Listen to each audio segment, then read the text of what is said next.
You're in the wrong building, buddy. This is for real cops, not rent-a-cops."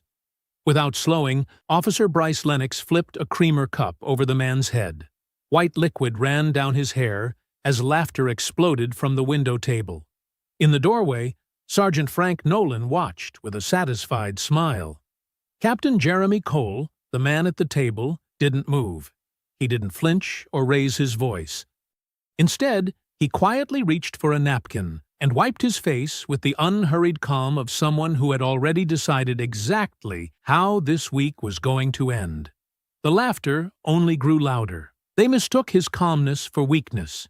But what nobody in that cafeteria understood was that they had just humiliated the man who held every single one of their careers in his hands.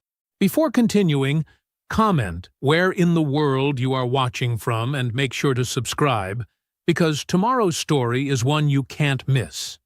The break room smelled like burnt coffee and old carpet. It always did. Nobody complained. Complaining wasn't something you did at the 9th Precinct. Not if you were smart. Not if you wanted your shift assignments to stay the way they were. Sergeant Frank Nolan stood at the center of the room like he owned it. Because he did. He leaned against the counter with his coffee mug in one hand, the other tucked in his belt, and he talked. Loud. Easy. The kind of man who never once wondered whether people actually wanted to hear what he had to say. Officers Lennox, Ellison, and Holt sat around the break room table. 3 other officers stood near the door. They all laughed at the right moments. They all nodded when nodding was expected. They had learned, the way you learn things in a place like this, that keeping Frank Nolan happy was simply how you survived. Nolan was 47 years old, 22 years on the force. He had a thick neck, a permanent smirk, and the particular confidence of a man who had never once faced a real consequence. He wasn't the captain of the 9th Precinct. His name had never appeared on that door. But everybody, from the newest rookie to the oldest desk sergeant, understood the truth of this building. Frank Nolan ran it. Captain Roy Jackman had retired 6 weeks ago. Good old Roy, who never rocked the boat, never asked uncomfortable questions, and never once told Nolan no. In the 6 weeks since Roy walked out the door, Nolan had made himself right at home in the power vacuum. He'd started deciding shift assignments personally. He'd overridden 2 HR memos without explanation. He had taken to referring to himself, casually and often, as acting captain. He had no such designation. He didn't seem to care. "You know what Roy's problem was?" Nolan said, swirling his coffee. "No backbone. The man couldn't discipline a parking meter." He paused for the laugh. Got it. Ellison nearly choked. Lennox grinned and leaned back in his chair like he didn't have a worry in the world. Bryce Lennox was 29, built wide and mean, the kind of young who hadn't grown into himself yet, and probably never would.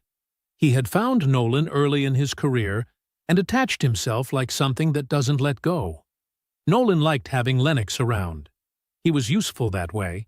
Gary Ellison was older, 51, red-faced.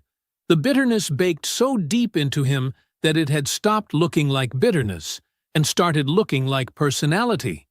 He believed, in the marrow of his bones, that 20 years of service entitled him to say and do exactly as he pleased. Stacy Holt sat at the end of the table and laughed along quietly. She'd learned early that laughing along was the only way to avoid becoming the subject of the joke. "New captain starts today," said a duty officer passing through the doorway, not stopping, not making eye contact. Nolan didn't miss a beat. "Yeah." He waved a hand like he was shooing a fly.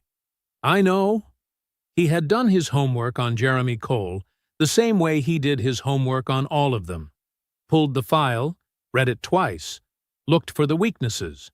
State-level transfer. Administrative background. No street experience. No precinct relationships. No history in Hargrove City. Diversity hire, Nolan had decided. Plain and simple. He'd seen the type before. All paperwork and politics. No real authority. No idea how a precinct like this one actually functioned. They always came in wanting to change things. They always left tired and beaten, wondering what had hit them. The ninth had eaten 3 captains in 8 years. Nolan had helped with every single one. State-level desk job, he continued, his voice warm with amusement. Man hasn't worked a real shift in years. Probably doesn't even know how to fill out an incident report without his secretary doing it for him. The room laughed again. Ellison leaned forward. How long you give him? Nolan thought about it for exactly 1 second. 6 months. If he's tough, he smiled. He won't be tough. He raised his coffee mug toward the center of the room. A toast, slow and deliberate. The kind that said, nothing changes here. Not today. Not ever. Lennox raised his own cup. Ellison followed. Even Holt lifted hers, just slightly. The fluorescent light above them buzzed faintly in the quiet. Somewhere behind them, through the building's side entrance, a door opened and closed with barely a sound. Nobody noticed. Nobody turned around. Jeremy Cole had been watching men like Frank Nolan his entire career. He knew how they moved. He knew how they laughed. He knew the particular way they held a room, loud and loose and completely sure of themselves, right up until the moment everything fell apart. He stepped through the precinct's side entrance at 8:02 a.m. and let the door close quietly behind him. He was not wearing his uniform. No gold bars, no captain's insignia, no pressed navy blues that would have announced him the moment he walked in. Instead, he wore plain khaki trousers, a dark polo shirt, and a small generic patch on his left shoulder that read, Port Security Unit, in plain block letters. The kind of thing you'd see on a contract worker. The kind of thing that made people's eyes slide right past you. That was exactly the point. He picked up a tray at the cafeteria line, chose scrambled eggs and toast, poured himself a black coffee, and carried everything to a steel table near the far wall. He sat down. He opened a small notebook beside his tray. He picked up his fork. And then he simply watched. 3 months ago, Deputy Chief Anita Dean had pushed a thick folder across her desk without a word. Jeremy had opened it and read every page while she waited. 6 dismissed complaints in 4 years. 3 officers who requested transfers rather than fight. A paper trail full of holes where real records should have been. And then there was Evan Washington, 29 years old. Outstanding academy record. Assigned to the 9th full of purpose. By month 3, the worst patrol routes in the district. By month 5, written up for things white officers did freely. By month 8, gone.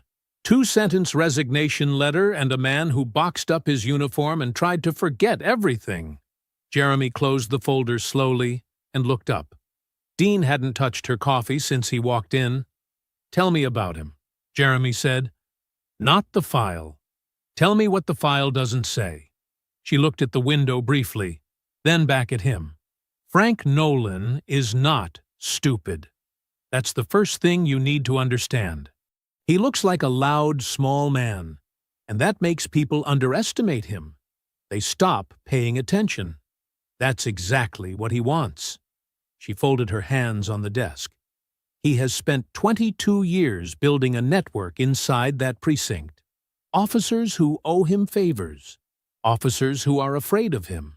Officers who have done things they don't want anyone examining too closely. He holds all of it right here. She pressed 2 fingers to her temple. What about outside the precinct? Gerald Dolson. She said the name like a headache that wouldn't quit. City councilman. Chairs the police funding committee. Any formal action against Nolan that makes noise at the city level gets complicated very fast. How complicated? 3 captains in 8 years is complicated. She held his gaze. He will not come at you directly. That's not how he works. He'll bury you in paperwork. He'll go to the union. He'll use Dolson to make noise in the press. And he'll stand in the middle of all of it with clean hands And that smile of his. She paused. He has done it before. Evan Washington, Jeremy said quietly. Something shifted in her expression. Just slightly. Evan Washington had more potential than anyone we put through the 9th in a decade. He's working at an auto parts store now. Won't return my calls. The room was very quiet. Jeremy looked at the folder one last time. Then he looked up. Give me 1 week. Now he sat in their cafeteria, eating their eggs, taking the measure of everything around him. He was 54 years old, broad-shouldered, settled, with the particular stillness of a man who had long ago made peace with difficulty and stopped flinching at it. 28 years on the job. 4 of those years on a federal task force where impatience got people killed. He worked methodically. Badge numbers against faces memorized from personnel files. Who deferred to whom? Who sat alone? Who laughed too hard? And who laughed too carefully? The loud table by the windows confirmed everything. Lennox, Ellison, Holt. The architecture of the problem was already visible. The ringleaders, the followers, the one who laughed, but wasn't really laughing. He wrote quietly in his notebook. Facts, times, names, nothing dramatic. He took a sip of coffee. He was perfectly still, in the way that very calm, very dangerous people are still. Not passive, not idle, but coiled, patient, waiting for exactly what he knew was coming. He was almost finished with his breakfast when the air in the room shifted. A chair scraped back from the window table. Bryce Lennox stood up, nudged Ellison, and tilted his head toward Jeremy's table. Somebody let the security guard into our cafeteria, he said. The table laughed. Jeremy kept eating. Bryce Lennox didn't walk over to start a fight. That wasn't the point. The point was the audience. The point was the 6 officers at the window table watching him cross the cafeteria with that loose, easy grin on his face. The point was Frank Nolan, standing in the doorway with his coffee, watching the whole thing with quiet approval. Lennox was the kind of man who needed witnesses. His cruelty didn't feel real to him unless someone was watching. He reached the condiment station beside Jeremy's table. He didn't say anything at first. He just picked up a small metal creamer cup, the kind with a foil peel tab on top, and held it loosely between 2 fingers. Casual. Like he'd just grabbed it on his way past. Jeremy had his fork raised halfway to his mouth. Lennox peeled back the foil tab, and he turned the cup upside down over Jeremy's head and poured it. Slow. Deliberate. Every single drop. The table by the windows exploded. Ellison slapped the table so hard the coffee cups rattled. 2 officers behind him doubled over. Holt pressed her hand over her mouth. Not out of shock, out of the effort of containing how hard she was laughing. One young officer near the door turned away, shoulders shaking. Nolan, still in the doorway, did nothing. He just smiled. Jeremy went completely still. Not the stillness of a man in shock, not the stillness of someone afraid. It was a different kind of stillness altogether. Deep, deliberate, and somehow more unsettling than any reaction could have been. His fork stayed in his hand. His eyes stayed on his tray. He set the fork down. He reached out and pulled a paper napkin from the dispenser beside his tray. He brought it to his face. He wiped the creamer from his forehead, from his cheek, from the side of his neck. Slowly, carefully, the way a man wipes his hands clean after finishing a job. The laughter was still going. Lennox stood over him, grinning wide, looking back at the table to make sure everyone was still watching. They were. He leaned down toward Jeremy. Close. You're in the wrong cafeteria, buddy. This is for department personnel. Not rent-a-cops. More laughter. Jeremy finished wiping his face. He folded the napkin in half and set it beside his tray. And then he looked up at Lennox. Not with anger. Not with embarrassment. with something far quieter than either of those things. He looked at the badge on Lennox's chest, read the name printed on it, and then he looked directly into Lennox's eyes. "I know," he said. His voice was calm, almost gentle. "Enjoy your breakfast, Officer Lennox." The grin on Lennox's face flickered. Just for a second. Just the briefest hesitation, like a man who hears a sound he can't quite identify. He hadn't told this man his name. The patch on his chest said Lennox, but that wasn't something a security guard would normally read. Not like that. Not casually. Not with that kind of ease. But the moment passed. The table was still laughing. Lennox straightened up, looked back at his audience, and spread his hands wide. See? Nothing. He sauntered back toward the window table and dropped into his chair like a man who had just done something worth doing. Nolan pushed off the doorframe and disappeared back into the hallway. Satisfied. The cafeteria noise filled back in around Jeremy like water closing over a stone. He sat for a moment. Still. Quiet. His breakfast sat in front of him, cooling now. He didn't look around the room. He didn't track the laughter. He didn't watch Lennox settle back in among his friends and replay the moment for the ones who missed the best angle. He reached into the pocket of his polo shirt and pulled out his small notebook. He opened it to a fresh page. He wrote one name. Lennox. He looked at it for a moment. Then he capped his pen and slipped the notebook back into his pocket. Across the cafeteria, near the far windows on the opposite side of the room from the loud table, Officer Dawn Keller sat alone with a cup of coffee she hadn't drunk. She had watched the whole thing without moving. She wasn't laughing. She wasn't looking away either. She was watching Jeremy with a focused, careful expression, the look of someone trying to solve a problem they don't yet have all the pieces to. Jeremy picked up his fork again. He felt her watching.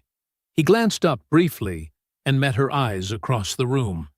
Neither of them said a word. He looked back down at his breakfast and kept eating. The briefing room filled up the way it always did. Loud near the door, quieter toward the back. The window table crew, Lennox, Ellison, Holt, claimed the same 3 seats they always claimed. Center left, close enough to the front to look engaged without actually being engaged. Coffee cups scraped against the long table. Someone's radio crackled and was turned down. The usual low current of side conversations ran around the room like water finding its level. Nobody paid much attention to the man already standing at the front. He was in the same polo shirt from the cafeteria, the same plain khaki trousers, the port security unit patch on his left shoulder. He stood with both hands loose at his sides, not moving, not checking his phone, not doing anything in particular, just standing there in the quiet way that certain people stand, taking up exactly the space they need and not 1 inch more. Lennox glanced at him and looked away. He leaned toward Ellison. "Why is the security contractor in our briefing?" Ellison shrugged without interest. "Probably hear about the parking lot cameras. Just ignore him." Lennox did. The room kept filling. A few officers threw a second glance at the man near the podium and arrived at the same easy conclusion. Maintenance, contractor, building services, someone from Fleet. And moved on. It was the polo shirt that did it. The absence of a real uniform. People see what they expect to see, and nobody at the 9th Precinct expected anything that morning except the same thing they got every morning. Nolan came through the door at 8:58 with 2 minutes to spare.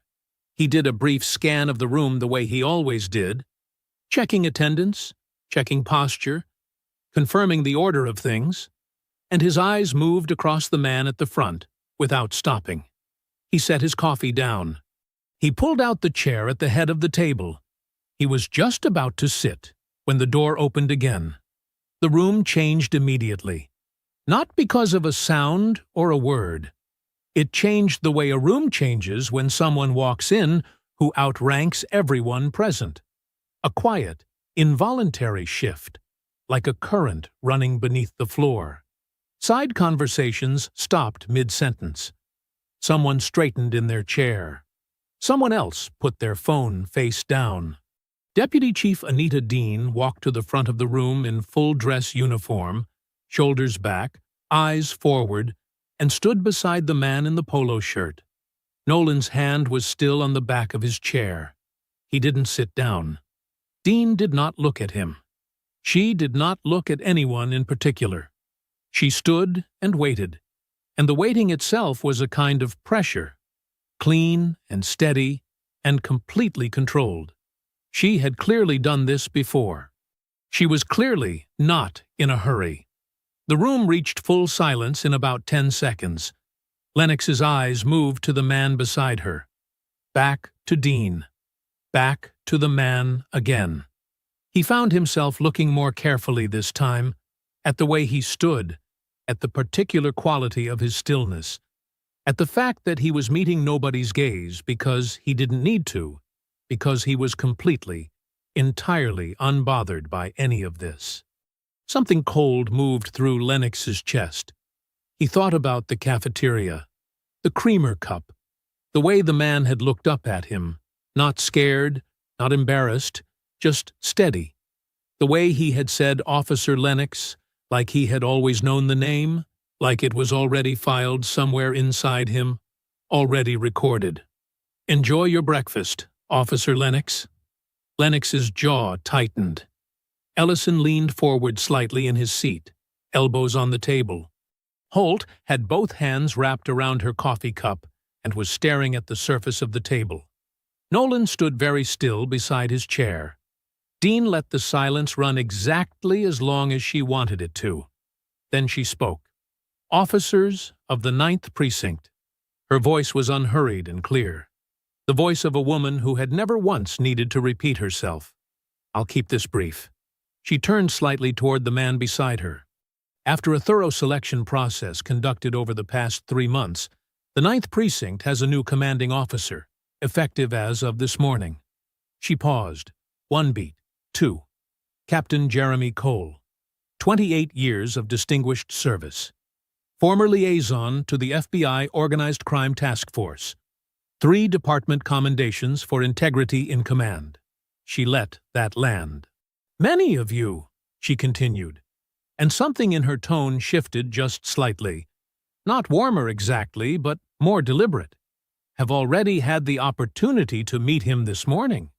Her eyes moved briefly, almost imperceptibly, toward the window table group. The silence that followed was a different kind of silence than the one before. This one had weight. It pressed down on specific people and pressed down hard. Lennox felt the blood leave his face. Ellison's jaw went slack. Holt looked up from the table and then immediately looked back down. Nolan said nothing, did nothing. His expression had stopped being an expression and had become something else. A careful, rigid blankness, the face of a man performing composure while the floor dropped out beneath him. Dean stepped to the side. "I'll let him take it from here." Jeremy Cole walked to the podium. He moved without urgency. He set both hands on the edges of the stand and looked out over the room. He did not look like a man who had just been revealed. He looked like a man who had simply been waiting for the right moment to step forward. And the moment had arrived exactly on schedule. He found Lennox first, held his gaze for 2 long seconds, then Ellison, then Holt, then, last and longest, Frank Nolan. Nobody in the room made a sound. "Good morning," Jeremy said. "I've already had a chance to get acquainted with some of you." He let that sentence stand alone for just a moment. "I look forward to getting to know all of you, properly, over the coming days." He didn't smile.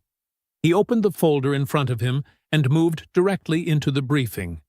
Shift assignments, patrol route updates, 2 pending case reviews. He was thorough and precise, and completely at ease. He ran the entire briefing the way a man runs something he has run 100 times before, without hesitation, without notes, without a single moment of uncertainty. Nobody said a word that wasn't asked of them. When it was over, the room emptied fast. Officers moved with their eyes down, conversations barely above a murmur. The air had changed in the building. Everyone could feel it, though no one could have said exactly how to describe it. Nolan's face, throughout the entire briefing, had been the color of chalk. In the back row, Dawn Keller let out a long, slow breath. It was the first full breath she had taken all morning. Something had shifted. She could feel it in the room the way you feel a change in weather. Something was different now. Something had started. She gathered her things and stood. At the front of the emptying room, Jeremy closed his folder and straightened his notes. He did not look triumphant. He did not look relieved. He looked exactly like what he was. A man who had prepared for this moment for a very long time, and was only just getting started. The briefing room emptied fast. Officers filed out in clusters, heads down, conversations tight and low. The air had changed in the building. Everybody felt it. Nobody wanted to be the first to say it out loud. Chairs scraped. Boots moved quickly down the hallway. Within 4 minutes, the room was nearly clear. Jeremy stood at the front, closing his folder, unhurried. Frank Nolan was still there. He had hung back near the far wall while the others filtered out, and now he crossed the room with a different walk than the one he'd had this morning. Slower, more measured. He had recalibrated somewhere between the door and the podium, and what he was wearing now was a performance of ease. The particular ease of a man who wants you to believe he isn't threatened. He extended his hand. "Captain Cole." His voice was warm, practiced. "Frank Nolan. I've been keeping things running around here since Captain Jackman retired. I wanted to introduce myself properly." Jeremy looked at the hand. Then he shook it. "Sergeant Nolan," he said. "I know who you are." Something moved behind Nolan's eyes. Brief and quickly buried. "Good, good. Well, I just want you to know, I'm here to help. 6 weeks running this place on my own, I've got a pretty solid handle on how things operate. The relationships, the rhythms. Every precinct's got its own way of doing things, and the 9th is no different." He smiled. "I'd love to bring you up to speed. Help you get settled." Jeremy nodded once. "I appreciate that, Sergeant," he said. "I'll call on you when I need you." A pause. Nolan's smile held perfectly steady. "Of course. Door's always open." He left. Jeremy watched him go. Then he turned back to his folder and made a small, quiet note. 20 minutes later, Nolan found Lennox near the equipment lockers. "Relax," he said, before Lennox could open his mouth. He shook my hand, smiled. "Didn't say a word about this morning." He crossed his arms. "Man's a pushover. Came in wanting to look reasonable, make a good first impression. He's not going to rock the boat over a creamer cup." He lowered his voice slightly. "We play it calm. We play it normal. And he'll spend his first 3 months drowning in paperwork, wondering why nothing works the way he expects it to.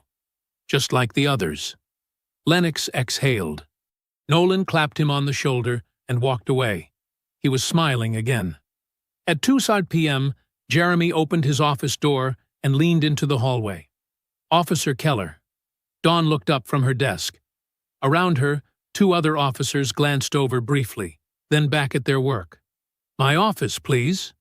She stood, smoothed her uniform, and followed him in.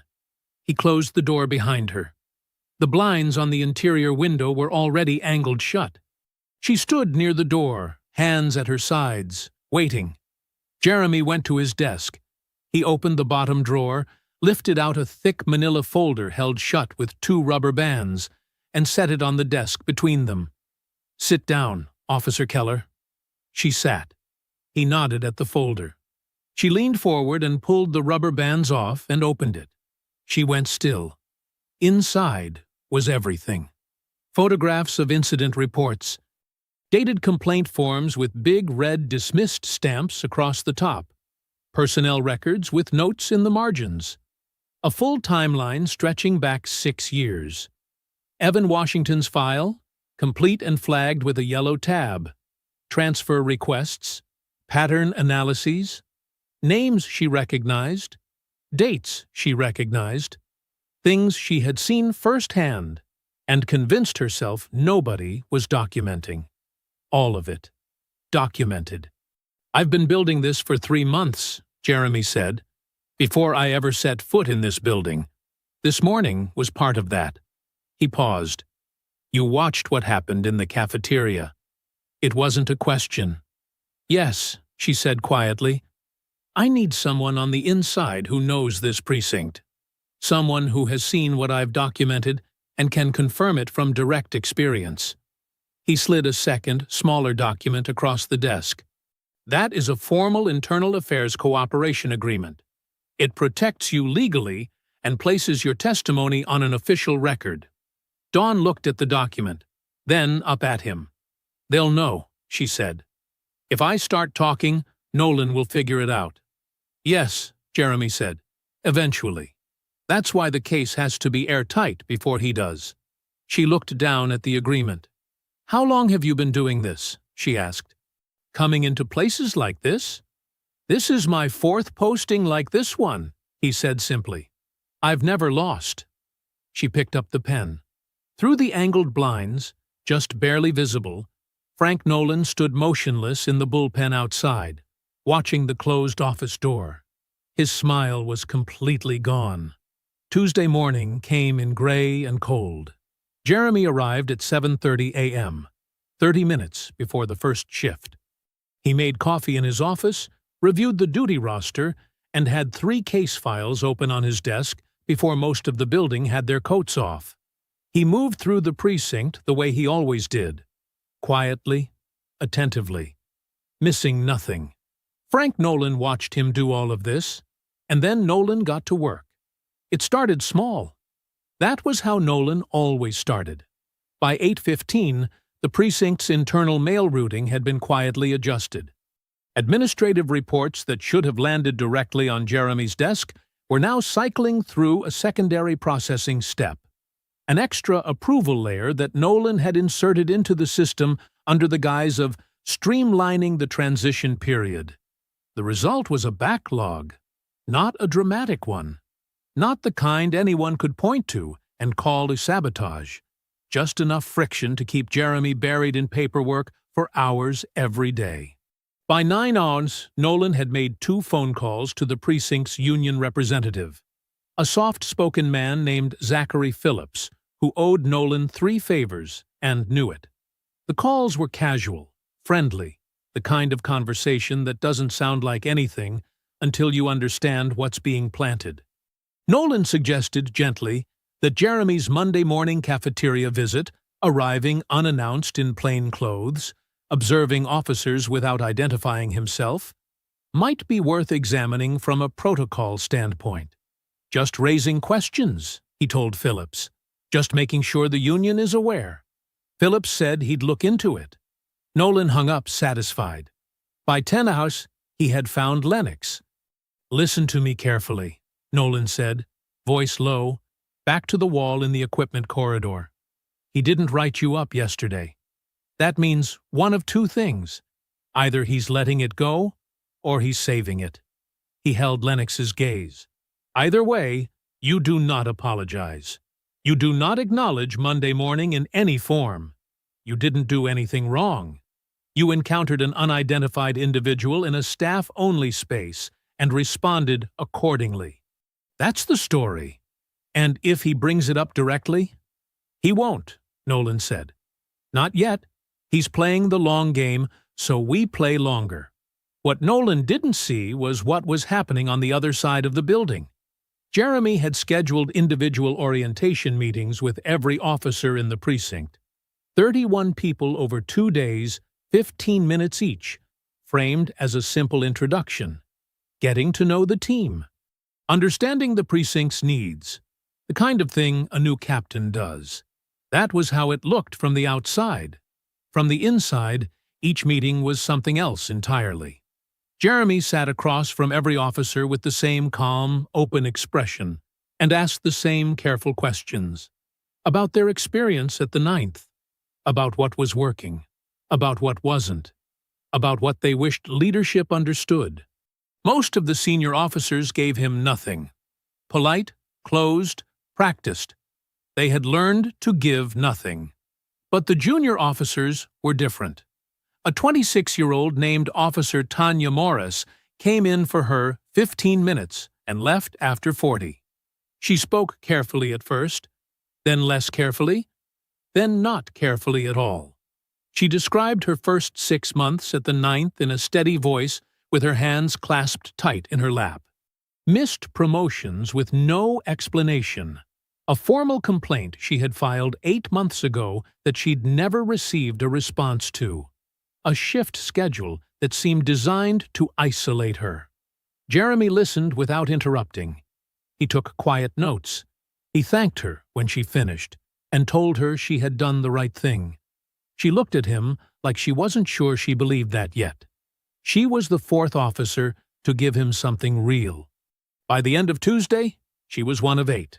That evening, Jeremy sat alone in his office with his encrypted tablet and his notebook side by side. The notebook had 12 names now, 4 directly documented incidents with dates and witnesses, a clear picture of a machine that had been running in the dark for a very long time. He cross-referenced everything against the dossier he had built over the previous 3 months. The patterns lined up exactly. The complaints that were filed and vanished. The officers who left without explanation. Evan Washington at the center of it all, like a wound that had never been treated. He added Tanya Morris's account to the file. Then the others. He leaned back in his chair and looked at the ceiling for a moment. In the bullpen outside, the evening shift was clocking in. Voices moved through the building. Doors opened and closed. Nolan thought he was poisoning the well. What he was actually doing was buying Jeremy time. The precinct emptied out by 6:15. The evening shift took their patrol cars. The day staff went home to their families. The building settled into its nighttime quiet. The hum of fluorescent lights, the occasional crackle of the dispatch radio, the distant sound of traffic through the windows. Jeremy stayed. He did this most evenings. Not because the work required it, though it often did. He stayed because the building told you different things when it was empty. The paperwork people left unfinished. The filing patterns. The small, revealing details that got covered up during the busy hours when everyone was performing for each other. He poured a fresh coffee, went back to his desk, and opened the personnel file drawer. He pulled out the one at the very back. Evan Washington. He had read it before. 3 months ago in Dean's office, then twice more at home, alone at his kitchen table with a pen and a yellow legal pad. He knew it well enough to recite the key dates from memory. But reading a file in preparation and reading it while sitting inside the building where it happened were 2 completely different things. He opened it now and read it like it was the first time. Evan Washington had graduated from the academy ranked 4th in his class. His evaluations were exceptional. Instructors used words like instinctive and composed under pressure and natural leader. He had been assigned to the 9th Precinct on a Tuesday in late October, 3 years ago. The first 6 months of his file read like a success story. Commendations for 2 community interventions. A letter of recognition from a Hargrove City elementary school principal. A clean record, no disciplinary actions, consistent performance reviews marked exceeds expectations. Then the file changed. Month 7. Reassigned from the North District Patrol route to the East Side Industrial Corridor. The worst route in the precinct. High call volume, inadequate backup coverage, systematically avoided by senior officers. No explanation noted in the file. Month 8. First write-up. Failure to complete post-incident documentation within the required window. Jeremy looked at the date and cross-referenced it against the duty roster he had quietly pulled last week. Evan had been working a double shift that day, covering for an officer whose absence was approved by Nolan personally. Month 9. Second write-up. Insubordination. The details were vague to the point of being meaningless. Failure to comply with supervisory directive. With no specifics, no witnesses named, no documentation of what the directive actually was. Month 10. Formal complaint filed by Evan. Targeted harassment. Discriminatory shift assignments. Hostile work environment. 3 pages, detailed and specific, with dates and incident descriptions. Jeremy turned to the next page. The complaint had been routed through the precinct's internal review process. The reviewer was listed as Sergeant Frank Nolan. Finding: insufficient evidence to support the claim. Complaint dismissed. Evan had never been notified of the outcome. There was no record of anyone informing him. His copy of the dismissal notice, which protocol required be delivered in person, had never been signed for. Nolan had buried it without leaving a fingerprint. Month 11. Evan filed a transfer request. It was denied within 48 hours, faster than the standard processing time, which typically took 2 weeks. The denial was signed by Nolan. Month 12. Evan Washington submitted his resignation. 2 sentences, no explanation, no exit interview conducted. The file ended there. Jeremy closed it slowly. He sat with it in his hands for a long moment. The building was quiet around him. Somewhere down the hall, a door swung shut on its hinge. He thought about what Dean had told him. Working at an auto parts store.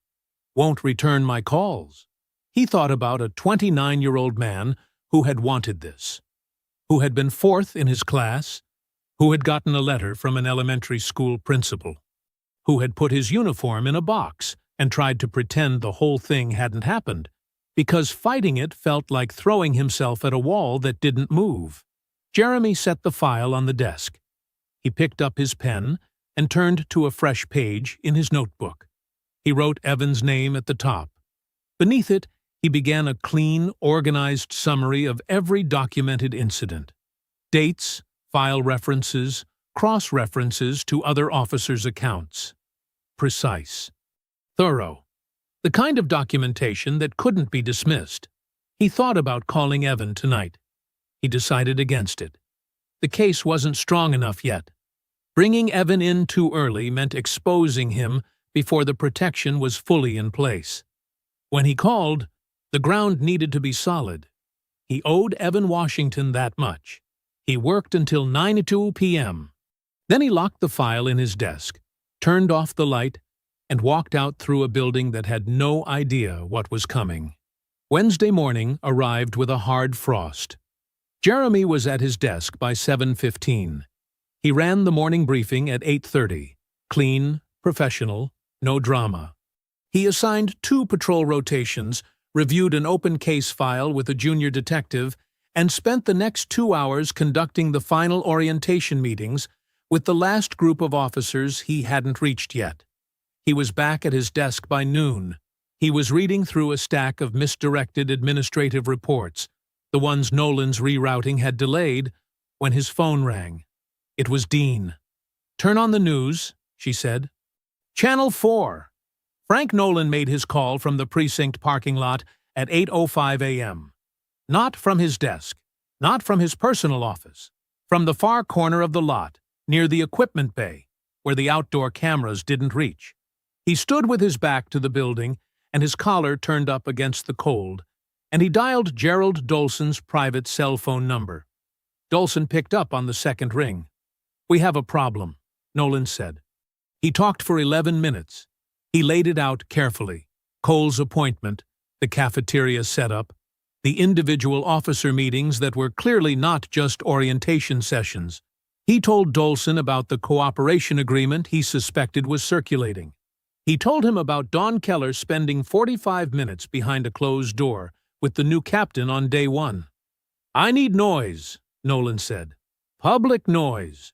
Something that makes him look like the problem before he can make me look like the problem. Dolson was quiet for a moment. Leave it with me, he said. Councilman Gerald Dolson was 61 years old, silver-haired, and wore the particular polish of a man who had spent 3 decades making problems disappear for the right people. He chaired the city's police funding committee, which meant the 9th Precinct's budget ran through his hands every fiscal year. He and Nolan had an arrangement that was never written down, and never needed to be. Nolan kept the 9th running the way Dolson needed it to run. Quietly, without the kind of headlines that created oversight committees, and Dolson kept the money flowing and the questions minimal. It was a clean arrangement. Cole threatened to make it very messy. By 10:00 a.m., Dolson had called 2 community board members and a local television producer he had known for 15 years. By noon, he had scheduled a community meeting for that evening under the banner of Public Safety Accountability Forum. The invitations went out through the City Council's official communication channels, which gave it the appearance of legitimacy. By 6 p.m., Channel 4 had a camera crew in the meeting room. Jeremy watched it from his office with the volume low. Dolson stood at a podium before a half-filled community room, his expression carefully arranged into something resembling civic concern. He talked about the importance of leadership continuity at the 9th Precinct. He talked about the community's relationship with their local officers. And then, with the practiced ease of a man who had been planting suggestions his whole career, he raised his concerns about the selection process that had produced the 9th Precinct's new commanding officer. Our community deserves leadership with deep local roots, Dolson said, looking directly into the camera. Leadership that understands the specific challenges of Hargrove City, not appointments made in back rooms by people with political agendas. He never said Jeremy's name directly. He didn't need to. The chyron at the bottom of the screen read, "Questions surround new 9th Precinct captain's appointment." Jeremy turned the television off. He called Dean. "Dolson chairs the funding committee," she said before he could speak. "He's politically untouchable right now. Taking a direct run at him would create more noise than it solves." "I know," Jeremy said. "He's trying to delegitimize you before you can build traction. Make you look like the controversy so nobody looks at Nolan." "I know that too." A pause. "So, what do you do?" "Nothing," Jeremy said. "Not yet." He hung up. He opened his notebook to a fresh page. At the top, he wrote 2 words: political infrastructure. Beneath that, in clean, even letters, Gerald Dolson. He looked at the name for a long moment. Dolson thought this was about a job title, about a rejected application, and a bruised ego, and a political appointment he wanted reversed. He thought this was small. He had no idea what was actually inside the folder sitting in Jeremy's locked desk drawer. He had no idea how long Jeremy had been building it, or what it would look like when it was finished. Jeremy capped his pen. He went back to work. The precinct was nearly empty by 11. A skeleton crew ran the overnight desk. 2 officers were out on late patrol. The hallways were dim, the building breathing its slow nighttime breath.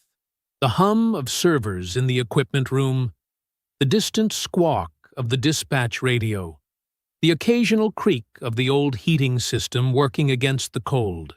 Dawn Keller sat alone at a terminal in the records room with a cup of cold coffee and a growing sense of unease.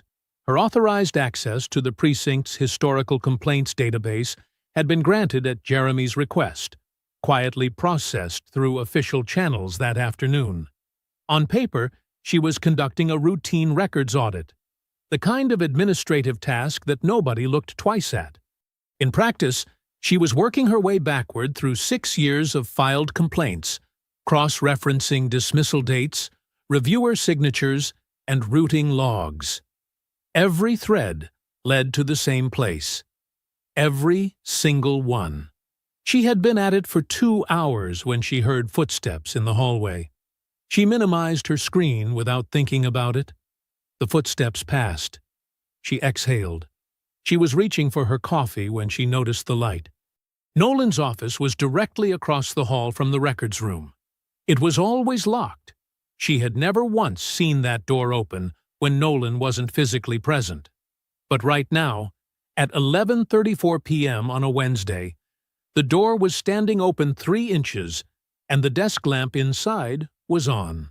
She sat very still. She could hear him somewhere down the hall. The men's room, she thought, from the direction of his footsteps. She didn't move for a full 10 seconds. Then she stood up slowly, crossed the hallway, and looked through the gap in the door. The office was cluttered the way powerful men's offices get cluttered. Not from disorganization, but from accumulation. Years of favors and files, and the comfortable mess of a man who never expected anyone to go through his things. The desk was covered in papers. And there, half hidden beneath a manila folder on the left side of the desk, was a locked metal drawer that had been left slightly ajar. Protruding from the lock, barely an inch, just the end of it, was a small black USB drive, personal, unmarked, completely separate from any department system.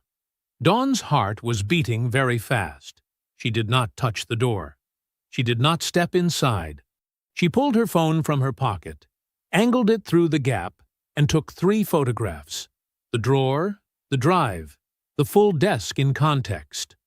Clean and clear. She was back at her terminal with her screen restored when Nolan's footsteps came back down the hall. She heard his office door pull shut. The lock clicked. She stared at her screen without reading it. Then she opened her messages and texted Jeremy 2 words and the 3 photographs. His office. He arrived in 23 minutes. Civilian clothes, no markings. He came through the side entrance without announcement and found her in the records room. She showed him the photographs on her phone. He looked at them without speaking. He expanded the image of the drive, studied it, then set the phone down on the table between them. He went very still in the way she was beginning to recognize, not hesitation, but the particular quiet of a man running calculations faster than he was letting on. A personal drive kept completely off department systems, he said finally. Locked separately from his main files. He paused. That's either Nolan's insurance policy or it's evidence of something we haven't found yet. How do we get it? Legally? Internal affairs subpoena. Possibly a warrant. He looked at her. Which means bringing more people into this before I'm ready. More exposure. More risk. Dawn understood what he wasn't saying. Every additional person in the circle was another potential leak. And one leak was all Nolan needed. So what do? We document what you found, exactly as you found it. And we wait until the case is strong enough that the subpoena is airtight. He picked up her phone and handed it back. You did everything right tonight. She nodded. She gathered her things. They walked out together through the side door into the parking lot. The cold hit them immediately. Dawn stopped. Both front tires of her car were flat, not slowly deflated, slashed clean. The cuts were deliberate and deep. She looked at them for a moment without speaking. There's no camera on this corner, she said quietly. No, Jeremy said. There isn't. He took out his phone and photographed the tires methodically, close up, wide angle, the surrounding lot. He checked his watch and made a call to the city fleet manager's emergency line, requesting camera installation at the northeast corner of the lot. Official channels, on the record, time-stamped. He hung up and looked at her. They're guessing, he said. They don't know what you've told me. This is a warning based on suspicion, not information. Does that make it better? He met her eyes. No. It makes them sloppy. And sloppy people make mistakes they can't walk back. He drove her to her sister's house. Neither of them said much along the way. Thursday morning felt different. Jeremy noticed it the moment he walked through the front door at 7:20 a.m. It was subtle. The kind of shift you felt before you could name it. Officers who had been keeping their eyes down all week made brief, direct contact as he passed. A junior officer held the equipment room door open for him without being asked. The usual cluster that formed around Nolan's corner of the bullpen was thinner this morning, the orbit looser. Small things. But Jeremy had built careers out of reading small things. He set 2 folders on his desk. One was the completed internal affairs referral. 31 pages, fully documented, cross-referenced, airtight. The other was a sealed envelope addressed to Deputy Chief Dean. He placed them both in the center of his desk, squared them up, and went to run the briefing. Nolan showed up for the briefing but had nowhere to stand. Jeremy was already at the podium when the room filled. He ran it the way he had run every briefing this week. Clean, direct, thorough. Shift assignments, patrol updates, 2 case reviews. He asked specific questions of specific officers and listened to the answers fully, which was something this room hadn't seen in a long time. Nolan sat in his usual chair and had nothing to do with any of it. He tried to interject twice. Small things, framed as helpful additions. Jeremy acknowledged both with a brief nod and continued without incorporating either. Not dismissively, not rudely, simply without yielding any ground. By the time the briefing ended, Nolan looked like a man sitting in a chair that had been moved 3 inches to the left of where it was supposed to be. Nothing dramatic, just wrong enough to be felt. 3 officers stopped Jeremy in the hallway afterward. Not together. Separately, one after another, in the 20 minutes between the briefing and his first scheduled meeting. Each one found a quiet moment, a stretch of empty corridor, and said some version of the same thing. The first was Officer Damon Hicks, 24 years old and 6 months on the force.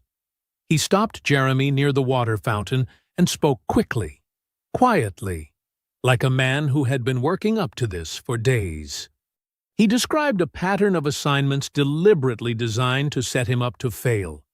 Impossible quotas, inadequate backup, write-ups that appeared in his file without warning. He hadn't filed a complaint. He hadn't known if there was any point. The second was a woman named Officer Patty Marsh.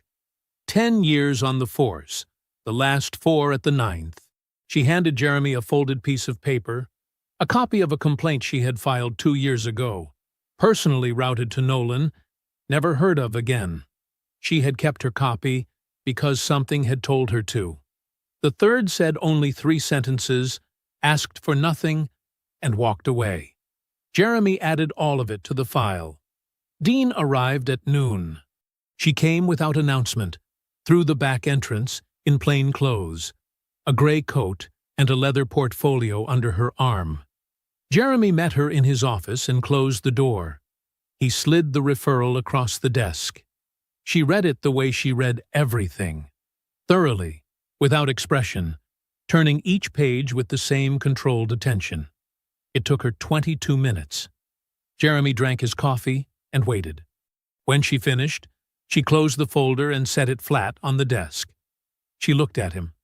"This is enough," she said. "I know. I can have formal suspension paperwork drawn up tonight. We move on Nolan first thing tomorrow. Badge, sidearm, administrative hold pending full investigation. The harassment record goes to HR and the union simultaneously." She paused. "He won't see it coming." "No," Jeremy said. "He won't." She studied him for a moment. "How are you doing?" He considered the question. "Ask me Friday afternoon." She almost smiled. She gathered the referral into her portfolio and stood. "First thing tomorrow," she said. "First thing tomorrow," he confirmed. After she left, Jeremy sat alone in his office for a few minutes. The building moved around him. Phones, footsteps, the ordinary sounds of a working precinct. He opened his desk drawer and took out Evan Washington's file. He set it on the desk in front of him and looked at it. He thought about a 29-year-old man at an auto parts store who had stopped believing anything would happen. He let himself feel it, just for a moment, the quiet, solid satisfaction of a thing nearly finished. Then he put the file away.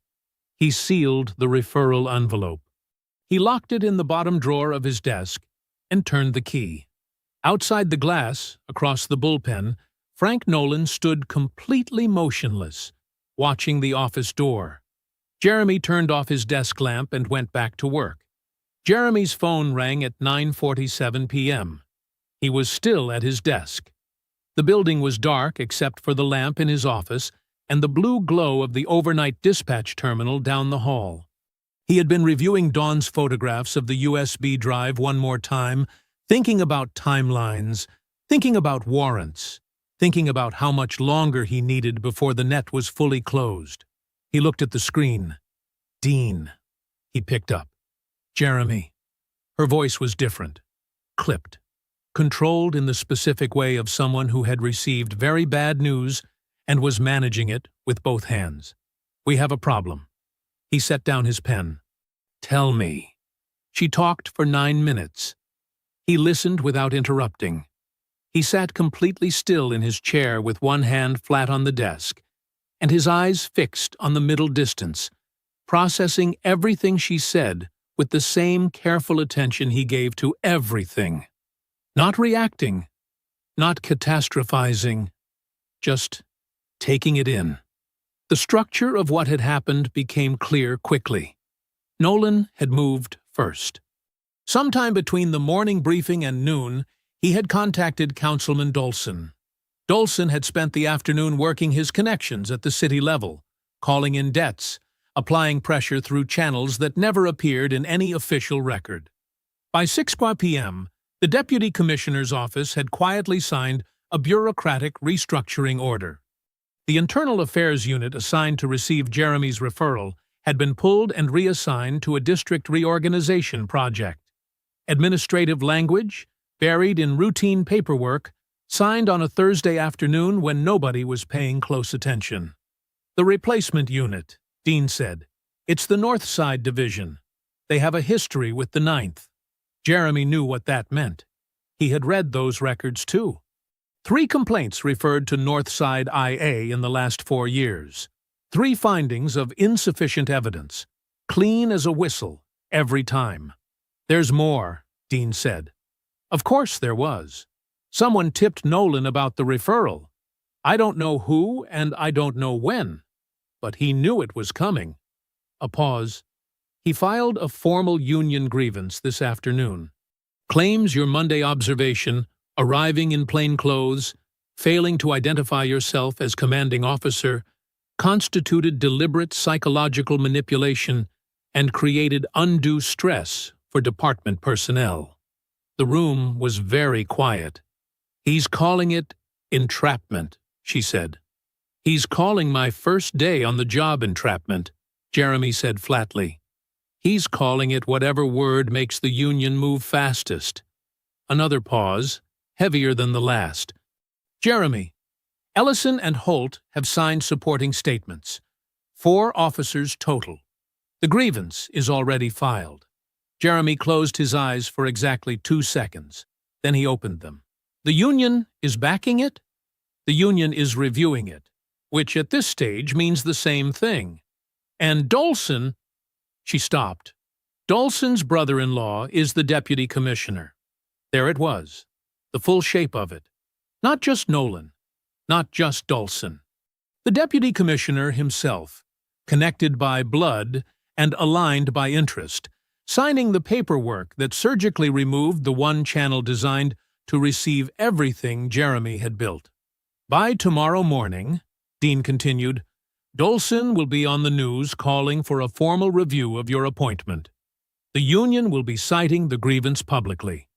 And the deputy commissioner, she stopped again, will back them both, Jeremy said. Yes. The silence that followed had weight to it.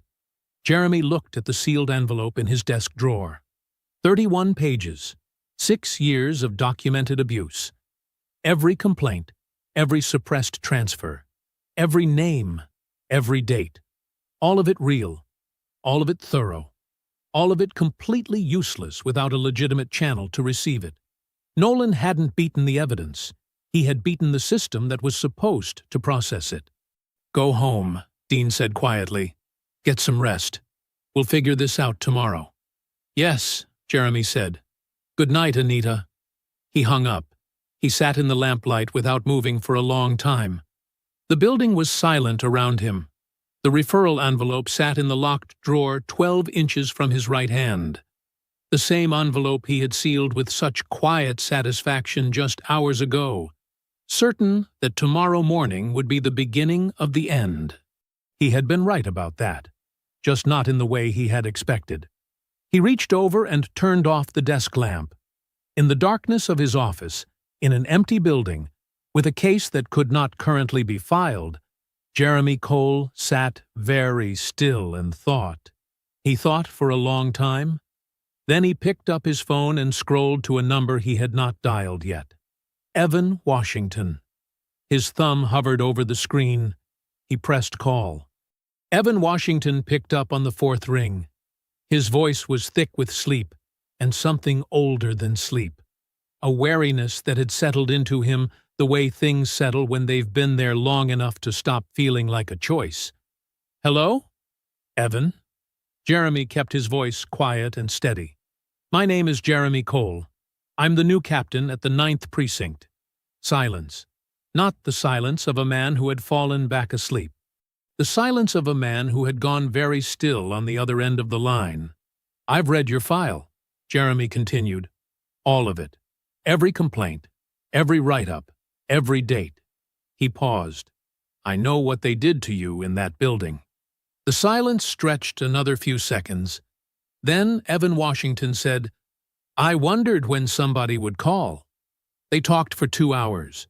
Jeremy sat at his kitchen table in the dark, with a cup of coffee going cold beside him and his notebook open in front of him, and he listened the way he had trained himself to listen over 28 years. Completely. Without rushing. Without filling the quiet spaces with his own voice. Evan talked slowly, at first. Carefully. The way you talk about something that hurt you badly, when you're not yet sure the person on the other end deserves the full truth of it. He talked about his first months at the 9th, the commendations, the school letter, the genuine belief that he had found the place where he was supposed to be.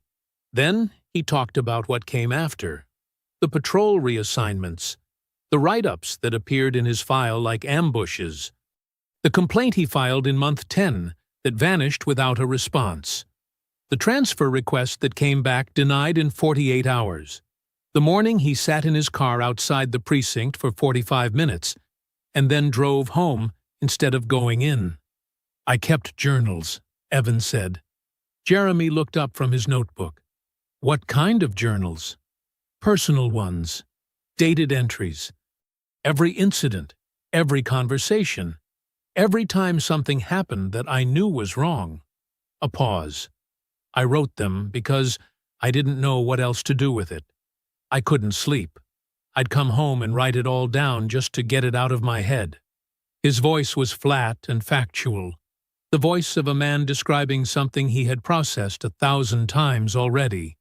"I never filed them. I didn't think anyone would listen."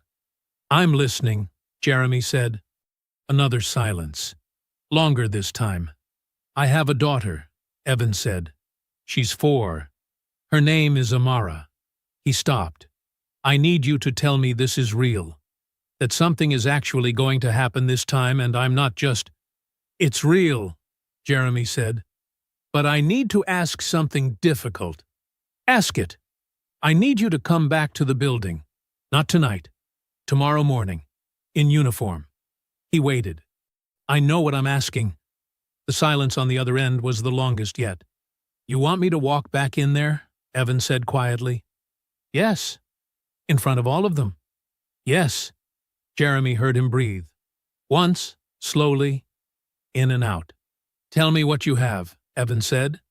Jeremy told him. Not everything. Not the operational details, not the names he was still protecting, but enough. The dossier, the documented pattern, The 6 years of suppressed complaints. The scope of what was coming. When he finished, Evan was quiet for a moment. "Okay," he said finally. "Okay. Tell me what time." Jeremy hung up and sat with the phone in his hand. It was 2:47 a.m. He opened his contacts and scrolled to a name he had added 3 months ago and hoped he wouldn't need to use this soon. Harriet Colon, U.S. Department of Justice, Civil Rights Division. He had sent her the preliminary dossier as a precaution in December, when Dean first approached him, and the full scope of what he was walking into had become clear. He hadn't been certain the case would reach federal territory. He was certain now. The moment Dolson's brother-in-law signed that IA reassignment order, the case crossed a line. Interfering with an active civil rights inquiry, even through bureaucratic maneuvering, even with clean hands and administrative language, was a federal matter. He pressed call. She picked up on the second ring. She had been awake. "Jeremy," she said simply. "The IA unit was pulled tonight," he said. "Signed by the deputy commissioner. Dolson's brother-in-law." A pause, brief and precise. "That's obstruction," she said. "Yes." "Of a federal civil rights inquiry." "Yes." He heard the click of a lamp, the sound of paper moving. "The door just opened," Collins said. Jeremy looked out his kitchen window at the dark, empty street. "Be at the 9th Precinct at 8:30 tomorrow morning," he said. "Use the front entrance." "We'll be there," she said. He hung up. He closed his notebook. He did not sleep. Jeremy arrived at 7:45 a.m. in full dress uniform. Gold bars. Polished shoes. Every crease is sharp enough to cut. He walked through the front entrance of the 9th Precinct, with his shoulders back and his face composed, and he went directly to the briefing room, where he stood at the front and waited. He didn't pace. He didn't check his watch. He stood the way he had stood his entire career, like a man who had already decided how things were going to go and was simply waiting for the rest of the world to catch up. Officers began filtering in at 8:00. They came in pairs and clusters, mid-conversation, coffee in hand, still half asleep. One by one they registered him at the front of the room in full dress uniform, and the conversations dropped off, and the room filled in quietly. Nolan arrived at 8:20. He came through the door already carrying confidence like a weapon. Back-channel confirmation had reached him through the union that the removal review was set for 10:42 a.m., that Dolson was prepared to make a statement at noon, that the deputy commissioner's office was ready to move. He expected to walk into a room with a cornered man at the front of it. He found Jeremy Cole standing at the podium like he owned the building, because he did. Nolan took his seat. His expression gave away nothing. But Jeremy watched his eyes make a quick calculation, a rapid reassessment of the room, the uniform, the posture, and come up uncertain for the first time all week. Good. At 8:25, Dawn Keller came in and took a seat near the back. She looked at Jeremy briefly. He gave her nothing, but she understood. At 8:28, Deputy Chief Dean entered through the side door in full dress uniform and positioned herself to the right of the podium without a word. Several officers straightened involuntarily in their seats. At 8:30, Jeremy heard the front door of the precinct open. The room didn't hear them coming. It felt them. A change in the air near the hallway entrance. A shift in the building's atmosphere, like pressure changing before a storm. Then the briefing room door opened, and 3 people walked in, displaying federal credentials. Harriet Colon was 52 years old, compact and precise, with the bearing of a woman who had spent 25 years in federal courtrooms and had never once lost her footing in one. She wore a dark suit and carried a leather portfolio, and she walked to the side of the room without hurrying and without looking at anyone in particular, which somehow made everyone in the room look at her. Her 2 DOJ colleagues positioned themselves near the door. The room was completely silent. Then the door opened a second time. Evan Washington walked in. He was 29 years old, and he wore his old dress uniform, pressed and straight, the crease in the trousers sharp, the shoes mirror bright. He had clearly spent time on it. He stood in the doorway for just a moment, and Jeremy could see what it cost him to be here, in this building, in front of these people. He could see it in the set of his jaw and the way his hands stayed perfectly still at his sides through what had to be an enormous act of will. He found a place to stand near the left wall. His eyes moved once across the room and settled on Nolan. Nolan looked back at him, and something passed across his face that he couldn't fully suppress. A flash of something raw and ugly, there and gone in an instant. Jeremy stepped to the podium. "Good morning," he said. "Before we begin, I have some introductions to make." He introduced Colin and her colleagues. He stated her title and her division clearly and without drama, the way you state facts that don't require decoration. Colin stepped forward.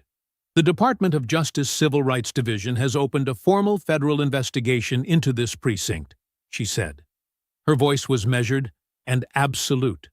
"The investigation covers systematic civil rights violations, racially discriminatory conduct, targeted harassment of officers, suppression of formal complaints, and obstruction of a civil rights inquiry." She looked at the room without expression. "This investigation is now active and federal in jurisdiction." The fluorescent lights hummed overhead. Nobody moved. Jeremy turned slightly.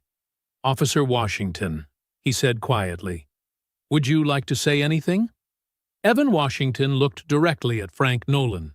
His voice, when it came, was steady and clear, and left no room for misunderstanding. "I came back to make sure my daughter grows up in a city where this doesn't happen to the next one." The room was silent enough to hear the lights hum. Nobody spoke for a long moment after Evan sat down. The silence was enormous. It pressed down on the room like a physical weight, filling every corner, settling over every officer like a judgment they couldn't escape. Men who had laughed in the cafeteria on Monday morning sat with their eyes fixed on the table in front of them.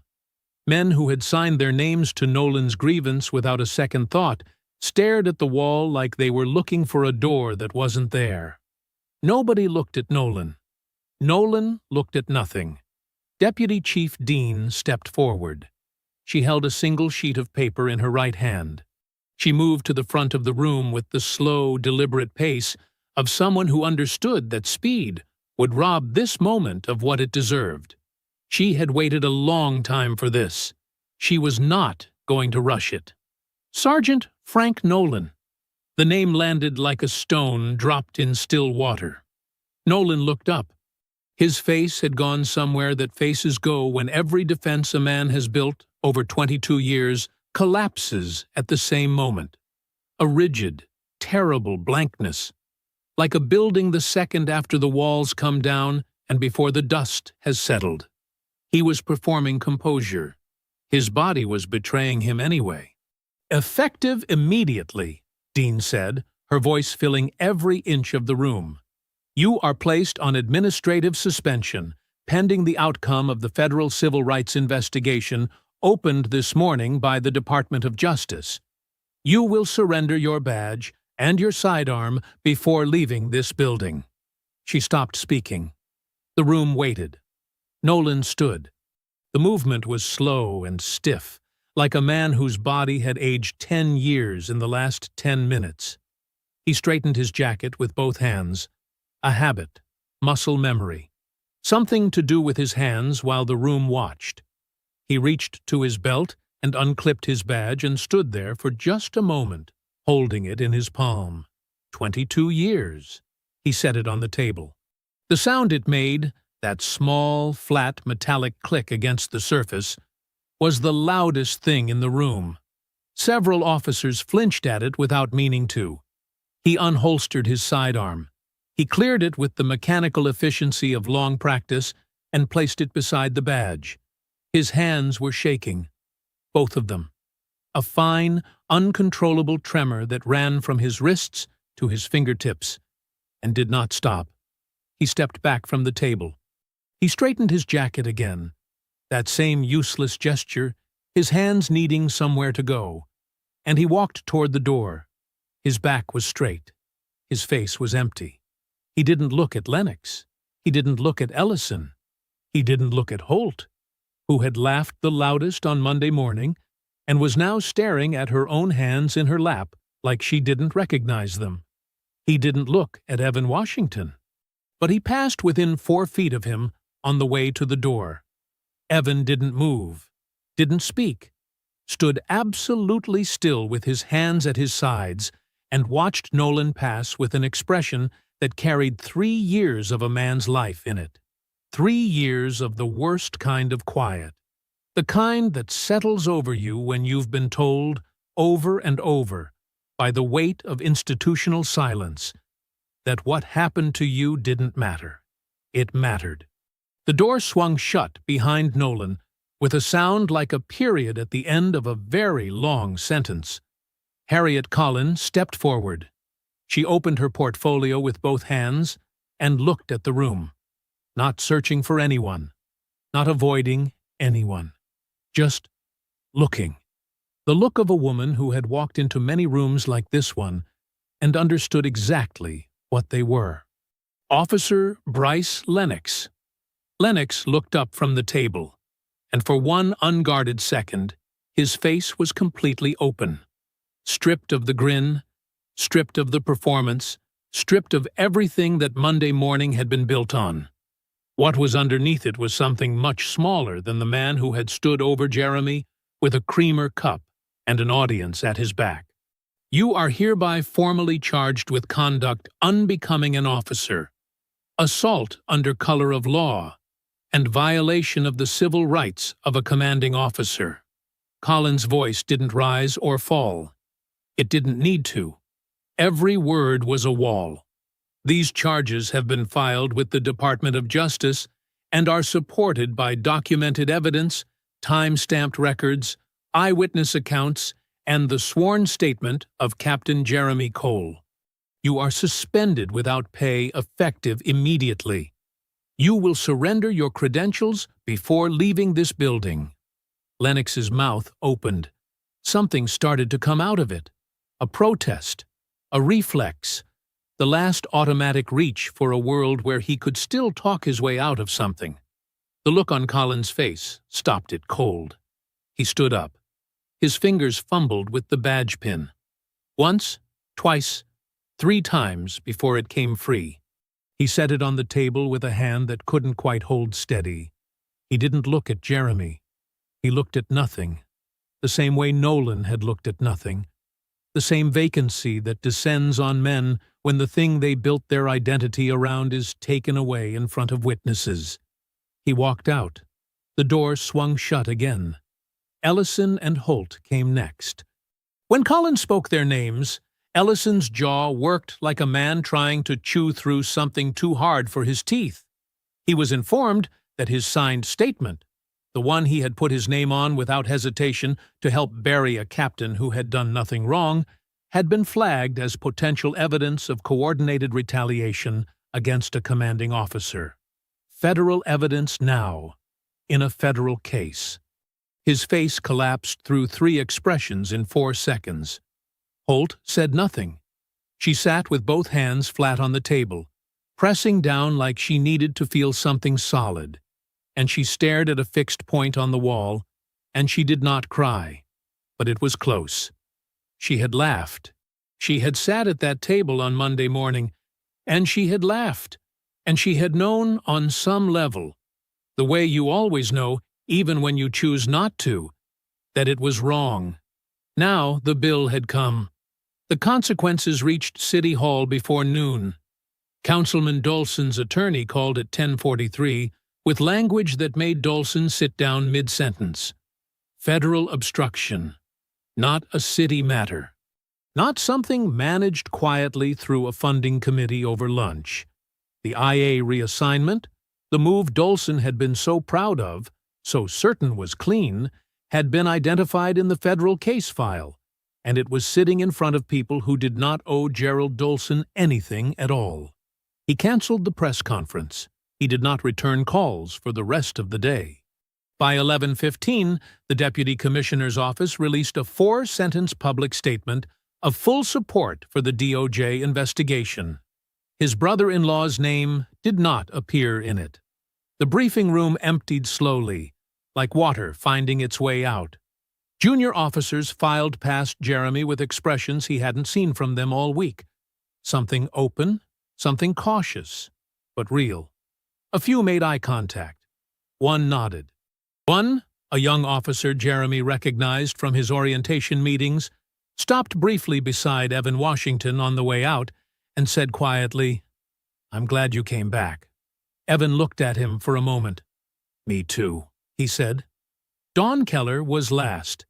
She stood in the doorway and looked back at the room, at the empty chairs, at the table that had held so many years of silence and complicity, at Jeremy, who stood at the front, with his hands loose at his sides and his uniform straight, and his face carrying the particular expression of a man who has finished something that needed finishing. She looked at him for a long moment. Then she walked out into the hallway. And for the first time in 4 years at the 9th Precinct, she didn't brace herself as she went. She just walked. The precinct was quieter than Jeremy had ever heard it. Not empty. The phones still rang. The dispatch radio still crackled. Officers still moved through the hallways with cases to work and shifts to complete. But the particular noise that had defined this building all week, the performative loudness, the laughter that was really something else wearing laughter's clothes, was gone. The air itself felt different, cleaner somehow, like a window had been opened in a room that had been sealed for a very long time. Jeremy sat across from Dean in his office with 2 cups of coffee between them, and the afternoon light coming through the blinds in long, flat lines across the floor. She told him about the reform package. Mandatory body cameras for all in-precinct interactions, not just street patrol, but inside the building itself. A fully restructured complaints process that routed directly to an independent oversight board, bypassing the precinct chain of command entirely. A new community accountability panel with real authority and real teeth, and a formal implementation committee to build all of it from the ground up. "The city wants you to chair it," Dean said. Jeremy looked at his coffee. "They want it done right," she continued.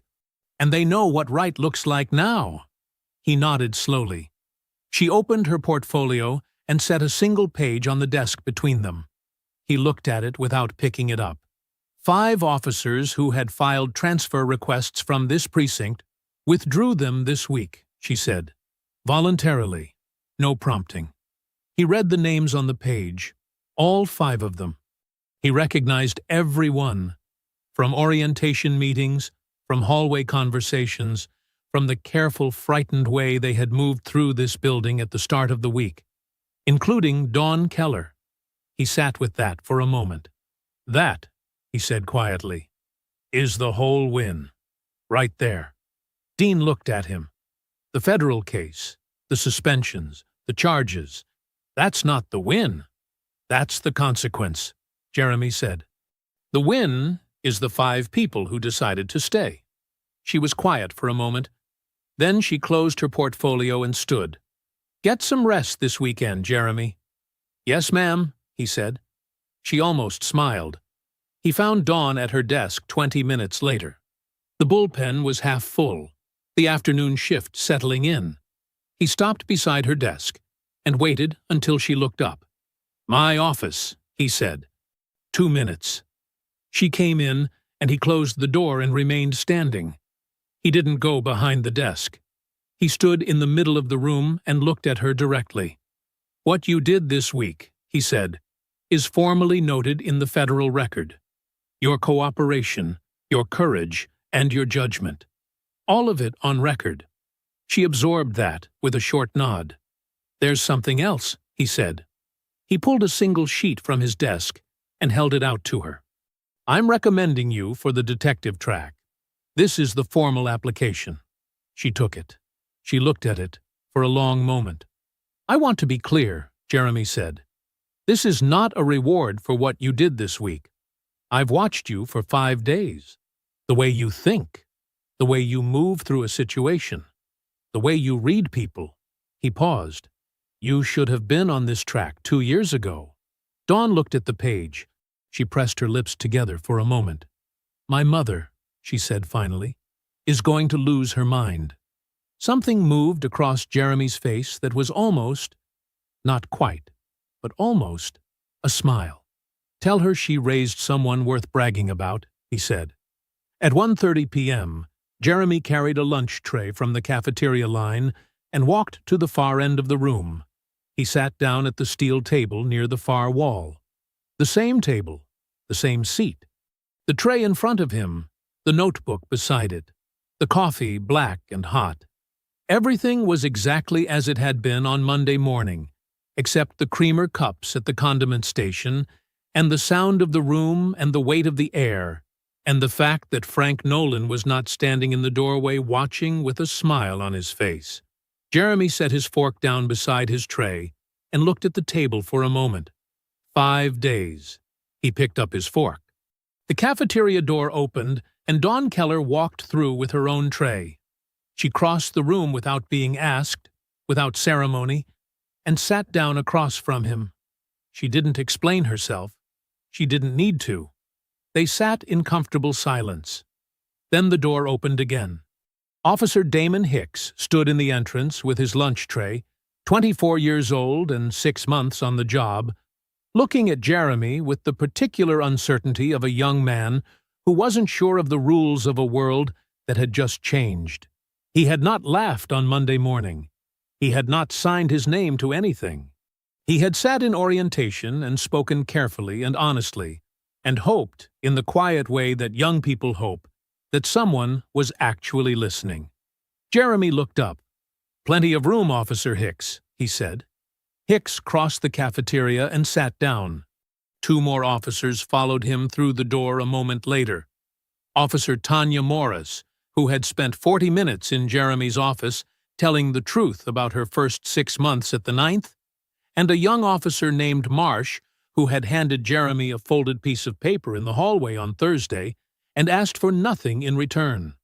They sat down without being asked. The table filled.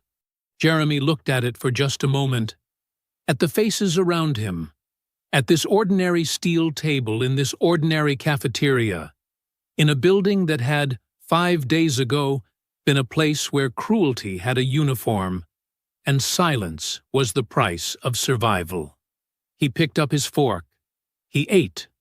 And outside the cafeteria windows, Hargrove City moved through its Friday afternoon, unaware, unhurried, carrying on. While inside the 9th precinct, something that had been broken for a very long time quietly, finally, began to heal. If you enjoyed the story, leave a like to support my channel, and subscribe so that you do not miss out on the next one. On the screen, I have picked 2 special stories just for you. Have a wonderful day.